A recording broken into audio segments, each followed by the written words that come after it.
ঢাকায় ফিরছে মানুষ, আর সেই ফিরতি স্রোতে উত্তরের ফটক যমুনা সেতুতে চাপ বেড়েছে প্রচণ্ড। এই চাপে মাত্র একদিনেই টোল আদায় হয়েছে ৩,৪৩,০০,০০০ টাকা, যা এখন পর্যন্ত রেকর্ড প্রায়।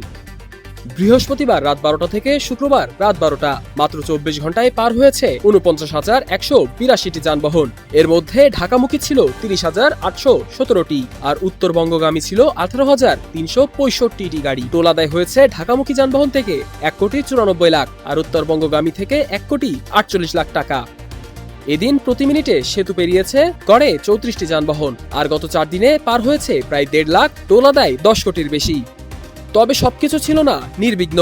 বৃহস্পতিবার রাতে একাধিক গাড়ি বিকল হওয়ায় কিছু সময়ের জন্য বন্ধ ছিল টোল আদায়। সেতুপক্ষ জানিয়েছে, দ্রুত ব্যবস্থা নিয়ে পরিস্থিতি স্বাভাবিক করা হয়েছে।